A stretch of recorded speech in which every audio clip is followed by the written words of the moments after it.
नमस्कार, बाखबर में आपका स्वागत है। मैं हूं राघवेंद्र सिंह। बाखबर में आज हम बात करेंगे मौसम के मिजाज पर। दरअसल जब बारिश होती है, गर्मी होती है या सर्दी पड़ती है, और सर्दी में अगर मावठे गिर जाए, जिसे बारिश कहा जाता है, बेमौसम की बरसात, लेकिन ये कई मायनों में फ़ायदेमंद भी होती है और कई दफ़ा नुकसानदेह भी होती है अगर ये ज़्यादा हो जाए तो। आज हम इस चीज़ पर बात करें क्योंकि मध्य प्रदेश में लगभग एक हफ्ते से मौसम के मिजाज थोड़े से रंगीन हो रहे थे और अब रंगीन होते होते थोड़े से बिगड़ने लगे हैं। बिगड़ने का हम इसलिए जिक्र कर रहे हैं क्योंकि बहुत ज़्यादा घना कोहरा है। यहाँ तक तो ठीक है, लेकिन जो मौसम विभाग ने आशंका जताई है उसमें ये कि ओले भी गिर सकते हैं और बारिश भी पड़ सकती है। बारिश तक भी ठीक है, लेकिन अगर ओले गिरे तो फिर नुकसान होगा। और जो लोग शहरों में इस रंगीन मौसम का मज़ा ले रहे हैं, किसानों के लिए ये मौसम जानलेवा है। अभी तो ये मौसम फसलों के लिए अमृत की तरह है, ख़ासतौर से गेहूं की हम बात करें, लेकिन चने की बात करें, मसूर की बात करें, मटर की बात करें तो इस पर इल्ली के प्रकोप का डर है और साथ में पाला पड़ने का भी डर है। और पाला अगर पड़ता है तो फिर फसलें थोड़ी सी जल जाती हैं, जिसे कहते हैं कुमला जाती, पत्तियाँ मुरझा जाती हैं। ज़्यादा पाला पड़ता है, ओस पड़ती है। किसान इससे बचाव के लिए मेढ़ों के किनारे आग लगाते हैं या एक तरह से चादर बिछाते हैं ताकि ठंडी हवाएं फसलों के ऊपर से ना जाएं। तो बहुत सारे देशी उपाय हैं, लेकिन मौसम तो मौसम है।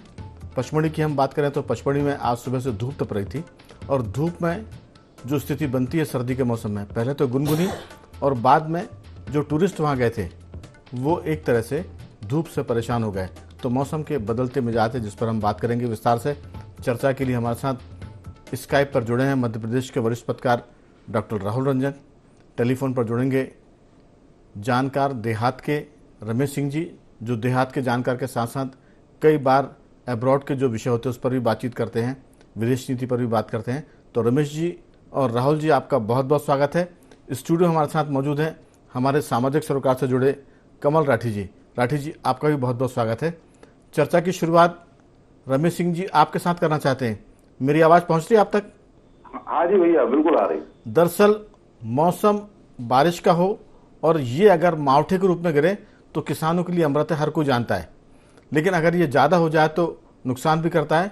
अभी जहां आप हैं गांव देहात में, क्या मौसम है और किसान किस ढंग से देख रहा है?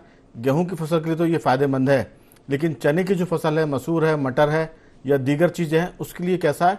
और ख़ास तौर से सब्जी अगर लगी हो, टमाटर, भिंडी, इनके लिए कैसा है? रमेश जी, पहले आपकी राय, फिर मैं लौटूंगा साथियों की तरफ।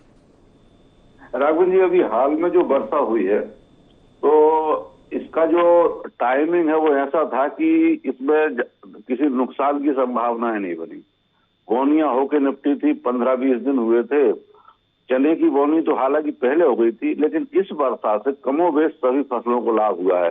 चाहे वो जो अपने सब्जी की हो, चने हो, गेहूं हो। गेहूं को तो बहुत फायदा हुआ, या दूसरी फसलें हो। इसके पहले जो पानी गिरा था, ये जो वर्तमान बरसात, उस वर्षा में जरूर नुकसान हुआ था, क्योंकि धान की जो फसलें थी वो खेत में थी, तो दाना काला पड़ गया। फिर वो एक हफ्ते तक वर्षा का प्रकोप रहा, उसकी वजह से जमीन बहुत गीली हो गई थी, तो उसको सूखने में एक हफ्ते का समय लगा। तो कुल मिलाकर 15 दिन लेट हो गई थी बोनी। तो इस समय राघवेंद्र जी, बोनी एक एक दिन की बोनी जो होती गेहूं की, उसमें जो औसत उत्पादन है गेहूं का, उस पर बहुत असर पड़ता। तो निश्चित रूप से गेहूं के उत्पादन पर उसका असर होगा, क्योंकि किसानों का ये अनुभव है कि एक दिन, आज की बोनी और कल की बोनी में उत्पादन में असर आ जाता है। अच्छा, इसके बाद अब ये उम्मीद है कि 2 रोज से वर्षा तो नहीं हो रही है, लेकिन घने कोहरा छाया हुआ है, और ये उम्मीद कर रहे हैं कि अब आसमान साफ होगा तो ठंड भी तेज होगी। ठंड अगर बढ़ती है तो ये भी फसलों के लिए फायदेमंद होती। लेकिन ये जो अब जैसे जैसे फसल समय बढ़ेगा, और जो चने है, मटर है और दूसरी फसलें हैं, अगर कोहरा ज्यादा होता है और ठंड ज्यादा पड़ती है तो पाला पड़ने की संभावना होती है। उसमें जो फूल होता है फसलों का, वो झड़ जाता है, और अगर फूल झड़ जाए तो फिर दोबारा फूल जो आता है वो उस मात्रा में नहीं आता, और उत्पादन पे उसका बहुत ज्यादा असर होता। दूसरा, कोहरे से एक और खतरा है कि जो अभी परसों के दिन जो कोहरा था वो इतना घना था कि मतलब 50 मीटर की दूरी को कुछ दिखाई नहीं दे रहा था, तो इसमें दुर्घटनाओं की संभावनाएं रहती है। अच्छा, अब जिस तरह से जो मौसम है अपनी करवटें बदल रहा है इस साल, तो इससे ऐसा लग रहा है कि कहीं ऐसा ना हो कि ओलावृष्टि हो जाए आगे चल के। अगर ओले गिरते हैं तो वो सभी फसलों को नुकसानदायक होता है। लेकिन फिलहाल जो आज की स्थिति है उसमें ये जो वर्षा हुई है, ये जो अभी निपटी है, इसमें फसलों को फायदा हुआ है। लेकिन एक बात और जिसके जिक्र मैं करना चाहूँगा, आपसे पूछूंगा, चाहे तो अगले दौर की बातचीत में आप इसका जवाब दे सकते हैं कि इल्ली का या कीटनाशक जो कीट प्रकोप है उसका भी एक खतरा बढ़ जाता है। ये आपने धान का तो जिक्र कर लिया और उससे लग रहा है कि आज की पूरी जो बाखबर है वो एक तरह से किसानों पर है और किसानों की ये पंचायत है आज की, और आप किसान भी हैं और सामाजिक सरोकार से जुड़े भी हैं, तो ये ज़रूर बताएं कि जब फूल झड़ जाता है, अगर पाला पड़ जाता है, तो फिर कितने फीसदी का नुकसान उत्पादन में हो जाता है, ये ज़रूर अगले दौर की बातचीत में बताएं। और ये भी इसमें कि आपने कहा कि एक एक दिन की बोनी अगर लेट होती है तो उसमें उत्पादन में फ़र्क आता है। शहर के लोगों को शायद ये कम पता होगा, एक दिन का तो आपने जिक्र किया, लेकिन मेरा मानना है कि अगर सुबह बोनी हुई है तो उस सुबह की बोनी का उत्पादन अलग होगा, और वही उसी खेत में शाम को बोनी हो रही है तो 10-10, 12-12 घंटे में भी अगर अंतर से बोनी होती है तो उसके उत्पादन पर फ़र्क आता है। ये किसानों के लिए बड़ा नाजुक मौका है, नाजुक समय जो अभी चल रहा है। शहरों के लोग ज़रूर इसका उत्सव मना सकते हैं, ठंड में वो पिकनिक मना सकते हैं, आलू पकौड़े ये सब खा सकते हैं, भुट्टे भूनकर खा सकते हैं। पूर्व मुख्यमंत्री शिवराज सिंह चौहान ने आज खबर है कि इस मौसम का आनंद लेते हुए भुट्टे भूने और वो भुट्टे भी खाए। इसके साथ साथ जो बाकी रंगीन मिजाज के लोग हैं वो टूर पर निकल जाते हैं और पर्यटन करते हैं और उसमें फिर वो अपना खाना पीना चलता है। लेकिन डॉक्टर राहुल जी, आप तो तीर्थ यात्रा करके लौटे हैं दक्षिण भारत की, मध्य प्रदेश में आते से आपको मौसम किस तरह से लग रहा है? क्योंकि दक्षिण भारत का मौसम तो गर्म होता है और आपने समुद्र के किनारे के साथ साथ एक तरह से वहाँ के जो पहाड़ी क्षेत्र है उसका भी आनंद लिया। अब उसके बाद मध्य प्रदेश में लौटे तो माने बहुत ही घना कोहरा है, दुर्घटना की संभावना बढ़ गई है, और इसके साथ साथ जो आवाजाही है शहरों में वाहनों की, खासतौर से जो माल लेकर आते हैं, गुड्स कैरियर की हम बात करें, तो उससे भी शहरों के लोगों को आने वाले दिनों में दिक्कत आ सकती है। क्योंकि अभी मध्य प्रदेश के जो सीमावर्ती राज्य है महाराष्ट्र, वहाँ वाहन चालक ट्रकों वालों की हड़ताल है, ड्राइवर्स की, वो भी इस पूरे मौसम को और ज़्यादा मुश्किल वाला बनाएगा कि एक तो मौसम ख़राब है, दूसरा फिर साग भाजी महंगी हो जाएंगी, किराने का सामान महंगा हो जाएगा। तो जो गरीब लोग हैं, जो झुग्गी बस्ती में रहते हैं, कमज़ोर वर्ग के लोग हैं, जिनके लिए इस सर्दी में गर्म कपड़ों में दुबक के सोना मैसर नहीं होता, वो रात में मैंने एक तरह से सिगड़ी जलाते हैं और सिगड़ी की आंच में, अलाव की आंच में रात गुजारते हैं। आपको क्या लगता है कि ये जो मौसम है, अभी तो एक तरह से 24 डिग्री तक भोपाल का तापमान है, बादल तो ज़रूर है, दिन में 14 डिग्री तापमान था, रात में थोड़ा सा घट सकता है, लेकिन ये जो स्थितियां बन रही हैं ये आपको कैसी लगती हैं शहर और गांव के हिसाब से? राहुल जी। राघवेंद्र जी, उनको क्षमा चाहूंगा कि थोड़ा सा खांसी इसलिए आ रही है कि दक्षिण भारत के बाद में जब बैतूल मध्य प्रदेश में, जैसे बैतूल में एंटर किया, तब समझ में आया कि मध्य प्रदेश का जो माहौल है, मध्य प्रदेश का मौसम है, पूरी तरह से बदल गया। वहां से लेकर के तो ट्रेन सही चल रही थी, लेकिन बैतूल के बाद में उसकी रफ्तार, मतलब इतना घना कोहरा था कि अब जब ट्रेन को भी रास्ता पटरी पे चलती है फिर भी रास्ते की जरूरत पड़ती है। तो मुझे ऐसा लगा कि मध्य प्रदेश का, दक्षिण भारत का और मध्य प्रदेश में बहुत काफी जमीन आसमान का अंतर है। और शहरी क्षेत्रों में जाकर के यदि आप देखोगे तो सबसे मुश्किल दौर होता है ठंड का उन लोगों के साथ नहीं, जो लोग घरों में रह रहे हैं, जिनके पास ये सुविधाएं हैं। वो लोग तो अपनी जगह ठीक है कि गर्म कपड़े, हीटर घर में लगा लेते हैं, गर्म पानी से नहा लेते हैं, तो उनके लिए तो सुख सुविधाएं हैं। लेकिन सबसे बड़ी समस्या उन लोगों के साथ होती है जो हॉस्पिटल में इलाज कराने आए हैं अपने परिजनों का, हॉस्पिटल्स के बाहर रहते हैं, वहां ऐसी कोई व्यवस्था नहीं होती। रेलवे स्टेशन के बाहर, बाकी आप सड़कों पे, बस स्टैंड के बाहर, और तमाम ऐसे जो अपना जीविका चलाने के लिए आते हैं, जब भीख मांग करके काम चलाते हैं, या बिल्कुल गरीब स्तर के लोग हैं जो हॉस्पिटल्स के बाहर, स्टेशन के बाहर, बस स्टैंड के बाहर, या फिर कहीं ऐसी जगहों पर जाकर के रात गुजारते हैं, उनके लिए बड़ा मुश्किल होता है। और इस दौर में होता यह है कि सरकार की ओर से भी उम्मीद तो ये की जा सकती है कि उनको कहीं लकड़ी मिल जाए, अलाव जलाने को मिल जाए। होता ये है कि सरकार अपने तौर पे कोशिश करती है, सामाजिक संगठन भी कोशिश करते हैं कि उनको कंबल वगैरह बांट दिए जाए, कहीं अलाव जला दिया जाए। और ये वैसे समझता ये हूँ कि मैं भोपाल की बहुत पहले की व्यवस्थाएं नगर निगम के पास भी रही हैं कि जी। जगह जगह अलाव जला दिए जाते हैं, लेकिन अभी इस दौर में ऐसा कुछ देखने को मिला नहीं है कि शहर के चौराहों पे या ऐसे महत्वपूर्ण जगह जहाँ लोग इकट्ठे हो जाते हैं या फिर गरीब तबके के लोग इकट्ठे हो जाते हैं अलाव जलाने की। तो मैं चाहूंगा कि इस मामले में थोड़ा संज्ञान लिया जाए और अलाव जला दिए जाए, और जितनी मदद। और दूसरी चीज ये है कि सामाजिक सरोकार से जुड़े हुए लोगों के लिए बहुत जरूरी होता है कि आप कम से कम समाज के उस हिस्से की मदद करने आगे आए। कंबल सरकार नहीं बांटे, आपके घरों में भी दो दो गर्म कपड़े कंबल ऐसे पुराने रिजेक्टेड रहते हैं, तो ऐसे से आप अपनी ठंड को बचाते हुए रात में एक आध राउंड लगा के देख लीजिए कि गरीबों की स्थिति क्या है। तो बिल्कुल। ये सामाजिकता अब बनाना पड़ेगी, क्योंकि हर व्यक्ति सक्षम नहीं है कि गर्म कपड़े पहन सके। तो आप कम से कम, आपके पास रिजेक्टेड जो कपड़े हैं तो कम से कम गरीबों को पहना तो दो। क्योंकि शहर की स्थिति आप घूम करके देखिए, हालात रात में 12 बजे के बाद में क्या कहूँ, 9 बजे के बाद हालात बहुत बुरे होते हैं। मैं अभी मतलब रेलवे स्टेशन उस दिन आया तो भी मैंने देखा कि रेलवे स्टेशन पे ऐसे दुबक करके सिकुड़ करके लोग सोते हैं कि उनके लिए रात कैसे गुजर जाए। मतलब वो तो पूरी रात नाम लेते रहते हो कि ईश्वर कैसे भी ये रात काट दे। तो लोगों के साथ में जरूरी है कि लोग मदद करें, सरकार के ऊपर आश्रित ना हो। हाँ, जहां सरकार की उम्मीदें हैं, नगरीय प्रशासन की जहां आवश्यकता पड़ती है, तो वहां नगरीय प्रशासन को भी सक्रिय होना पड़ेगा। जगह जगह अलाव जला दें और अलाव जला करके कम से कम लोगों की रातें सुकून से कट जाए। अब आप दूसरी बात यह है कि खेती किसानी से इतना वास्ता तो नहीं है, लेकिन फिर भी खेती किसानी से वास्ता उस दौर का है कि जिस दौर में खेतियों को देखा है, फसलों को देखा है। तो मेरा जहां तक जितना है कि अब जब आता है ये पाला पड़ने की स्थिति, जब घना कोहरा होता है, जी। तो वाकई में फसलों को नुकसान होने की स्थिति बन जाती है।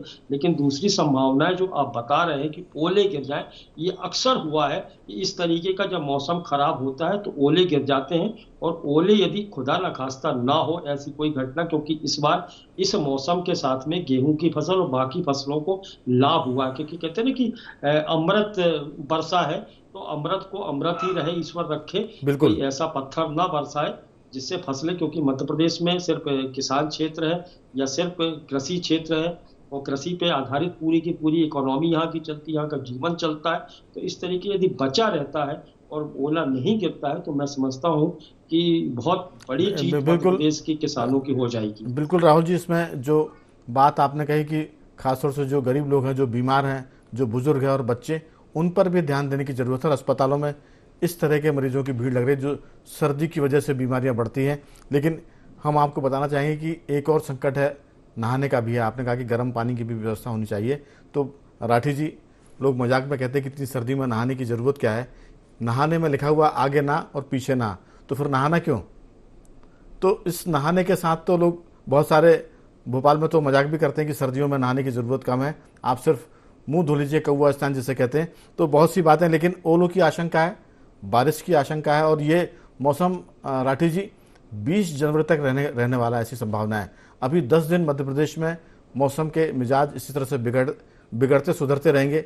मकर संक्रांति के आसपास लोग कहते हैं कि सर्दी की लहर चलती है, शीत लहर, वो भी अगर चलेगी और ओले बारिश की कहीं आशंका सच हो गई तो किसानों के लिए थोड़ी सी दिक्कत हो जाएगी और उससे मध्य प्रदेश की पूरी जो इकोनॉमी, अर्थव्यवस्था, वो दिक्कत में पड़ जाएगी। आपकी राय, जो बुजुर्ग हैं, जो बच्चे हैं, वो किस किस्म का एहतियात बरतें सामाजिक सरोकार में? क्योंकि इसमें डॉक्टर्स तो बताते हैं कि आप किस तरह से, लेकिन जो दादी माँ और नानी माँ के नुस्खे होते हैं वो भी बड़े कारगर होते हैं कि बच्चों को अगर खांसी है तो आप अदरक का रस और शहद मिलाकर खिला दें तो ये भी चल जाता है। चाय में काली मिर्च और अगर लौंग का इस्तेमाल करें तो अदरक के साथ, वो बहुत सारी चीज़ें हैं। आपकी राय, किस किस्म का ये मौसम शहरवासियों के लिए तो बहुत ही आनंद का, लेकिन गांव और जो गरीब वर्ग है उसके लिए दिक्कत वाला है? नहीं, बिल्कुल आपकी बात सही है, लेकिन जब मौसम का देखते हैं तो मुझे बचपन की बड़ी याद आती है कि हम दूरदर्शन पे 26 जनवरी की परेड देखते थे, तो उसमें भी हमें बड़ा कोहरा दिखा करता था। तो मुझे लगता है कि पिछले कुछ वर्षों से नहीं दिख रहा है, लेकिन इस बार लग रहा है कि 26 जनवरी पे भी हम उस कोहरे को दिल्ली में महसूस कर पाएंगे, देख पाएंगे हमारे परेड के साथ। अब आपने कहा तो अभी एक इससे बड़ा जो संकट है इस कोहरे और इस ठंड के मौसम में आता है प्रदूषण को लेके। तो हम ये देख रहे हैं जो निर्माण हो रहे हैं उसका जो प्रदूषण और जो विकास के काम के लिए भवन निर्माण भी के लिए और गाड़ियाँ, तीन चीज़ प्रमुख कारण हैं। और इनके कारण भोपाल का जो AQI एयर क्वालिटी इंडेक्स है वो 300 के आसपास अभी परसों नरसों ही मैंने देखा। उसके पहले हफ्ता भर पहले भी मैंने कलेक्ट्रेट के बाहर भी एक लाइव लगा तो वहाँ भी कुछ 250-300 के आसपास ही था। इसको माननीय NGT के प्रिंसिपल बेंच ने संज्ञान भी लिया है और उस पर कार्रवाई भी हो रही है, लेकिन सरकारी अफसर लगता है मुझे उस पर काफ़ी ढिलाई रख रहे हैं और वो तो उम्मीद कर रहे होंगे कि सब बारिश गिर जाए तो प्रदूषण का लेवल नीचे आ जाएगा तो हमारी गर्दन बचेगी NGT के हाथों, नहीं तो NGT कहीं हम पे जुर्माना ना कर दे। तो मुझे तो लगता है वो प्रार्थना कर रहे होंगे जी। लेकिन पता नहीं किसान भाइयों के लिए जितनी बारिश की आवश्यकता हो भगवान उतनी पूरी करे, बाकी इससे ज़्यादा ना पूरी करे। अब रही बात अलाव और उसकी, तो सरकारी व्यवस्था के साथ में सामाजिक सरोकार से जुड़े लोगों के साथ मेरी बड़ी वो रहती है कि कम्बल दिखावट के लिए ना बांटें कि हम 10 लोग खड़े होते हैं और फिर 50 कम्बल लाते हैं और दिखाने के लिए हम बांटते हैं और ऐसी जगह बांटते हैं जहाँ कम्बल की कोई आवश्यकता नहीं होती है। लगता है हमें कि उनको कम्बल की आवश्यकता है लेकिन नहीं होती। अगर वाकई कम्बल बांटना हो, चप्पल बांटना हो या पार्ले जी का बिस्किट बांटना हो तो आप रात के टाइम अपनी गाड़ी में रख के निकलें, क्योंकि जो ये बांटेगा कम से कम 4 व्हीलर उसके पास होगी, वो निकले और जहां आदमी दिख रहा है कि बिना कम्बल के सो रहा है उसको कम्बल उड़ा दें। आप फोटो सेशन के लिए या फेसबुक पे और सोशल मीडिया पे डालने के लिए ना करें, उससे प्रेरणा बहुत है लोगों में। मुझे लगता है आप करें तो आपको बड़ा आनंद आएगा, आपके सुकून की नींद आएगी, आपको दिल को बहुत अच्छा लगेगा। ये अनुभव बड़ा बारीक है लेकिन करके देखें, मुझे लगता है इससे अच्छा कोई नुस्खा नहीं हो सकता। आपके जीवन को सुखमय बनाने के लिए किसी ज्योतिष के पास आपको जाना नहीं पड़ेगा। कभी कोशिश करिएगा ऐसा बांट के कि जरूरतमंद को चीज़ें मिल जाए, नई दें पुरानी दें, जो आप दे सकें। जरूरतमंद के लिए सब चीज़ सोना है, उसके लिए कोई चीज़ पीतल नहीं है। रही बात अब आपने जो कहा दवाई, तो हम एक तो बुजुर्गों का बहुत ध्यान रखने की आवश्यकता है। जो सक्षम है वो तो रूम हीटर वगैरह घर पे लगा के रख सकते हैं। जो सक्षम नहीं है उन्हें मुझे लगता है कि कान में रुई रखें, है ना, तो सिर को मफलर से बांध के रखें और थोड़ा ओढ़ के, अगर घर में बुजुर्ग है तो ओढ़ के सोएं। और बाहर अगर निकलते हैं थोड़ा सा लेट निकलें। मॉर्निंग वॉकर से वो 6 बजे से ना निकलें। अभी आप देखेंगे कि लोग कहेंगे हार्ट अटैक के मरीज बढ़ गए, तो मुझे लगता है थोड़ा सा उजाला हो जाए, थोड़ी रोशनी आ जाए, उसके बाद अगर आप निकलेंगे मॉर्निंग वॉक वगैरह पे मफलर वगैरह बांध के, तो आप सुरक्षित रहेंगे। ऐसे कुछ छोटे छोटे चीज़ें हैं जो डॉक्टर भी सलाह देता है। हमारे घर के बुजुर्ग जो कि अब न्यूक्लियर फैमिलियों में बचे नहीं हैं, तो मुझे लगता है कि एक बात और जोड़ना चाहूँगा। गाँव में रमेश सिंह जी भी इस बात से सहमत होंगे कि अक्सर सर्दी से बचने के लिए लोग घरों में सिगड़ी जलाते हैं, कोयला जलाते हैं या लकड़ी जलाने कर दरवाजे खिड़की बंद करते हैं। इससे भी कमरे में ऑक्सीजन कम हो जाती है और ऑक्सीजन की कमी से कई बार घुटन होती है और उसमें जो बुजुर्ग हैं और बच्चे वो इसका शिकार हो जाते हैं। तो जब आप हीटर जला रहे हों, सिगड़ी जला रहे हों, कोयले के जो पत्थर के कोयले उसकी सिगड़ी अगर जल रही है तो घरों की थोड़ी सी खिड़कियाँ ऐसी खोलें ताकि ऑक्सीजन हवा भीतर आए। हालांकि वो हवा जब भीतर आएगी तो तापमान को गिराएगी, लेकिन आग से जो होने वाली ऑक्सीजन जल जाती है उससे आपको बचत होगी। तो कम से कम जो घरों में हीटर जलाते हैं, सिगड़ी जला रहे हैं, वो इस बात का एहतियात बरतें कि ऑक्सीजन की कमी कमरे में ना होने पाए। ऐसा ना हो कि आप सिगड़ी जलाकर सो जाएं और रात में ऑक्सीजन की कमी से दम घुट जाए और आप परेशान हो जाएं। तो ये एहतियात की ज़रूरत भी है। लेकिन रमेश जी, गांव में तो ठीक है, शहरों में एक अलग किस्म का दिक्कत है कि रेलगाड़ियाँ बहुत लेट चल रही हैं। दिल्ली तरफ से आने वाली गाड़ियाँ देर से आ रही क्योंकि बहुत कोहरा है। ग्वालियर तक काफ़ी कोहरा होता है, फिर झांसी तक स्थिति और बिगड़ जाती है। तो दिल्ली से झांसी तक और बाद में मध्य प्रदेश के हम संदर्भ में बात करें तो फिर बासोदा विदिशा तक भी कोहरा होता है। और तो दिल्ली से आने वाली लगभग हर गाड़ी विलंब से आ रही है। इसके अलावा हवाई सेवा भी प्रभावित है कोहरे की वजह से। जिन एयरपोर्ट पर अंधेरे में या रात में लैंड करने की दिक्कत सुविधा नहीं है, वहाँ जो है फ्लाइट्स को बदला जा रहा है, उनकी एक तरह से लैंडिंग पोजीशन बदली जा रही है। तो ये दिक्कतें आ रही हैं। आपकी राय? खेती बाड़ी अपनी जगह है, लेकिन जो बुजुर्ग है, जो सामाजिक स्थिति में बदलाव आ रहा है, वो कैसा आ रहा है इस मौसम में? राघव जी, पहले तो मैं ट्रैफिक का बता दूं कि मैं पिछले 1 हफ्ते में कई ट्रेनें रद्द हुई है। मेरे कुछ मित्र दिल्ली गए थे, वृंदावन गए थे तो उन्होंने बताया कि 2-2, 3-3 दिन लेट आए वो, क्योंकि 2 ट्रेनें रद्द हो गई। फिर जो ट्रेन आई वो 8-8, 10-10 घंटे लेट आई। हवाई जहाज का भी यही है कि विजिबिलिटी कम होती तो लैंडिंग की समस्या हो जाती है, तो कई फ्लाइटें भी रद्द हो रही है। तो एक वो खतरा तो है। अभी आपने पूछा था उत्पादन के असर का, तो मैं बताऊं आपको, जो पाला होता है, अब भविष्य में पाले की भी संभावना है, क्योंकि जिस तरह इस साल मौसम रंग बदल रहा है तो पाले की भी संभावना है। और जब फसल और बढ़ जाएगी तो उस समय बारिश का भी अंदेशा है, और हो सकता है ज्यादा बारिश हो जाए, हो सकता है ओले गिर जाए। तो उत्पादन 25 से 75% तक मैंने गिरते हुए देखा है। एक बार बारिश हुई थी, चने की फसल बहुत अच्छी लगी थी, और बारिश में जो उसका फूल है वो 100% खत्म हो गया था। यानी जो उत्पादन हमें 1 एकड़ में चने का 25 से 30 मिलना था, तो लगभग 5 क्विंटल एकड़ मिला था। यानी वो जो लागत थी वो भी पूरी नहीं निकल पाई थी। तो उत्पादन पे बहुत असर पड़ता है मौसम का। ज्यादा बारिश हो जाए तो असर पड़ता है, ओले गिर जाए तो असर पड़ता है, पाला पड़ जाए रमेश जी, पड़ता है। जी रमेश जी, जो दर्शक सुन रहे हैं उनके लिए मैं थोड़ा सा क्लियर कर दूं कि जो 25 से 30 एकड़ आपने बताया वो 1 एकड़ के बजाय मानी चलती है।